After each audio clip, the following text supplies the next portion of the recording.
नमस्कार, मैं हूं राहुल शर्मा। आप देख रहे हैं SP9 न्यूज़। स्वागत है आप सभी का आज के प्रोग्राम में। प्रोग्राम की शुरुआत जी हाँ देश के सबसे बड़े बिजनेसमैन गौतम अडानी को लेकर। गौतम अडानी बीते काफ़ी समय से चर्चाओं में बने हैं और चर्चाओं में रहने की वजह लगातार अडानी ग्रुप का हिलता साम्राज्य। अडानी ग्रुप के शेयर लगातार गिरते चले जा रहे हैं, जिसके बाद ये माना जा रहा है कि आने वाले वक्त में गौतम अडानी की मुश्किलें और बढ़ेगी।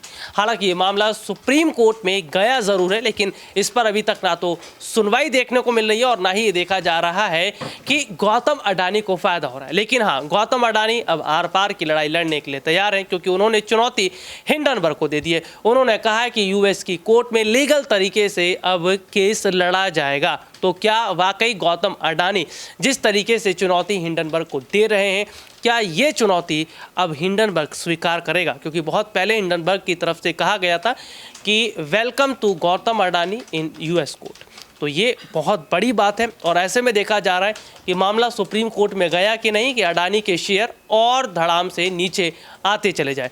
ये हमारा मुद्दा है और इसी तमाम मुद्दे पर मेरे साथ तमाम सहयोगी मेरे साथ जुड़ेंगे। सबसे पहले मेरे साथ जुड़े हुए हैं मोहित सर। मोहित सर, बहुत बहुत स्वागत है आपका। और देखिए, मोहित सर को बाकायदा शेयर मार्केट की हर एक नॉलेज है, क्योंकि मोहित सर जो है वो शेयर मार्केट में लगातार इन्वेस्ट तो करते हैं, लेकिन जांच भी वो करते रहते हैं, देखते रहते हैं। मोहित सर, मेरा पहला सवाल है कि जिस तरीके से ये पूरा जो मामला है सुप्रीम कोर्ट की तरफ गया हुआ और उसके बाद दोबारा से धड़ाम हो जाते हैं अडानी के शेयर, क्या बड़ा नुकसान गौतम अडानी को हुआ है मामला कोर्ट में जाने के बाद?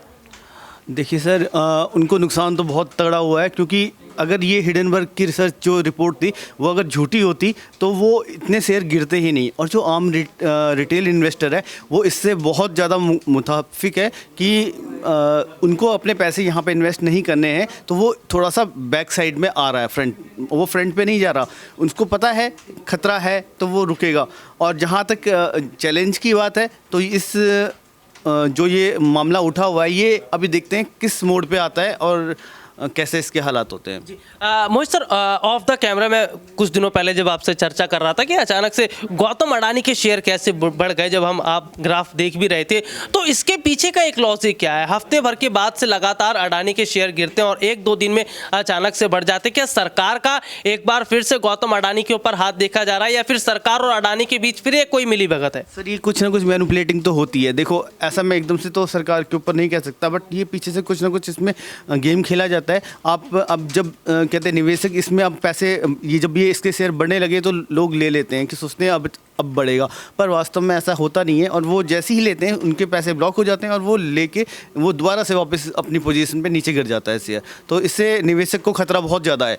तो मैं तो यही सलाह दूंगा कि आप थोड़ा बैकफुट पे ही रहिए इन अडानी के शेयर से। अच्छा मोहित सर, एक आखिरी सवाल है। जो अडानी के हम शेयर लगातार देख रहे हैं, अडानी ग्रुप की जो हालत हम देख रहे हैं, आपके हिसाब से कैसा लग रहा है कि आने वाले वक्त में कब जो है अडानी के जो शेयर हैं आने वाले वक्त में बढ़ सकते हैं, या फिर बढ़ने के चांस नहीं है, या फिलहाल स्थिति जो है वो 50-50 की रहेगी? सर, ये देखिए, इनकी कंपनी का जो वर्क है, इन्होंने जो डेब्ट ले रखा था वो जनता को पता ही नहीं था असलियत में, तो उन्होंने अपने पैसे इसलिए निवेश कर दिए। अब जब इसके बारे में रिसर्च हो के इन्होंने खुलासा कर दिया, अब देखिए मामला कहाँ से उलटता है।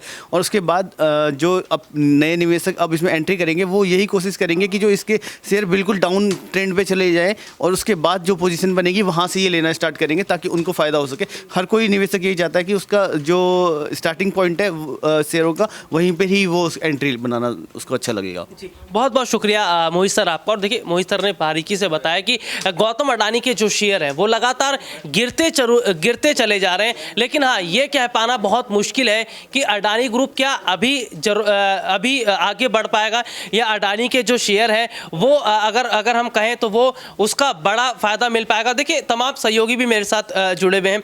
अबरार हमारे साथ जुड़े हुए हैं। अबरार, बहुत बहुत स्वागत है आपका। और मेरा सवाल रहेगा, जो हम अडानी के शेयर लगातार गिरते हुए देख रहे हैं, क्या वाकई अब माना जाए कि गौतम अडानी अब नहीं संभल पाएंगे, या 2014 के बाद चंद वक्त में जिस तरीके से अडानी साम्राज्य खड़ा हुआ वो आज पूरी तरह से ढह गया है? देखिए, इस समय लगातार जिस तरीके से शेयर वैल्यू में गिरावट दर्ज की जा रही है, तो जाहिर सी बात है कि एक आप कह सकते हैं कि एक कहीं ना कहीं आर्थिक रूप से देखा जाए, खासतौर से अडानी समूह जितना बड़ा और जिस तरीके से लगातार एक बढ़ोतरी आप कह सकते हैं बीते 2-3 सालों में हुई थी, उस पर कहीं ना कहीं एक संदेह ज़रूर था कि क्या इतनी जल्दबाजी में जिस तरीके से सरकार भी उनको कहीं ना कहीं तमाम जो सरकारी कंपनियाँ लीज पर दे रही थी, कई एयरपोर्ट्स उनके हवाले कर दिए गए देख रेख के लिए, और अभी भी आप देखिए कि इतने बड़े खुलासे के बावजूद भी सरकार का इस पे पक्ष क्या है वो अभी तक जो है खुलकर सामने नहीं आ पाया। तो जाहिर सी बात है कि जैसे जैसे मामला और ज़्यादा बढ़ता चला जाएगा, अभी की अगर बात की जाए तो अडानी समूह ने अमेरिकी लॉ फॉर्म को जो है हायर किया है अमेरिका में केस लड़ने के लिए, लेकिन देखिए इन तमाम मामलों के बावजूद भी कहीं ना कहीं सरकार की नीयत पर एक गंभीर प्रश्न इस वक्त लगातार विपक्ष उठा रहा है। तो जाहिर सी बात है कि सरकार को इस मुद्दे को संजीदगी से लेना चाहिए, इस पर कोई ना कोई जो है स्पष्टीकरण जो है वो देना चाहिए, ताकि कम से कम जनता को अपने जो उन्होंने पैसे लगा रखे हैं अडानी समूह की कई कंपनियों में अलग अलग जगहों पर, उनको कम से कम ये आश्वासन दिया जा सके कि ये पैसा उनका डूबने वाला नहीं है। जैसा कि इस तरीके से भी कई बार हमने देखा कई ऐसे बड़े घराने आप कह सकते हैं कि जो देश का पैसा लेकर के भाग गए या फिर देश का पैसा डुबो दिए। तो ये सारी घटनाएं कई बार इस देश में हो चुकी है और ऐसा लग रहा है कि फिर से एक बार वही चीज़ें दोहराती हुई नजर आ रही है। जी, बहुत बहुत शुक्रिया। देखिए, अभी अबरार ने बताया बड़े घरानों का जिक्र, मैं बता देता हूँ कौन से वो बड़े घराने, क्योंकि इसमें कंजूसी नहीं करनी चाहिए। विजय माल्या, नीरव मोदी, ललित मोदी, ये तमाम ऐसे बड़े कारोबारी जिन्होंने बहुत ऐश की। जी हाँ, पैसा आता गया, मौज मस्ती करते चले गए, कर्ज होता चला गया और देखा कि कर्ज चुका नहीं पाएंगे, मौका देखकर देश छोड़कर फरार हो गए।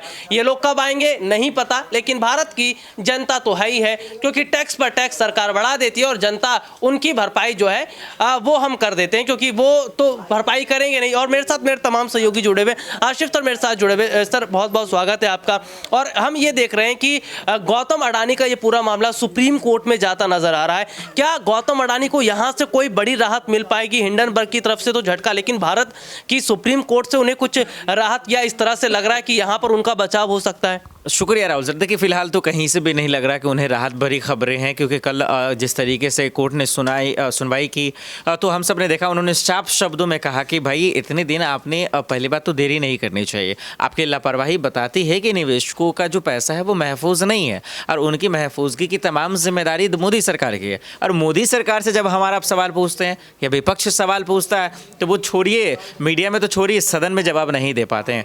बिल्कुल ये चिंता का विषय है राहुल सर, और यही वजह है कि लोग इतने एक्टिव हैं। मुझे लगता है लाखों करोड़ों लोग जो हैं वो जिस दिन मोदी जी संसद में भाषण दे रहे थे 2 दिन पहले, वो बेसब्री से उन्हें सुनना चाहते थे कि शायद अडानी पे कुछ बोलेंगे, लेकिन उन्होंने नहीं बोला।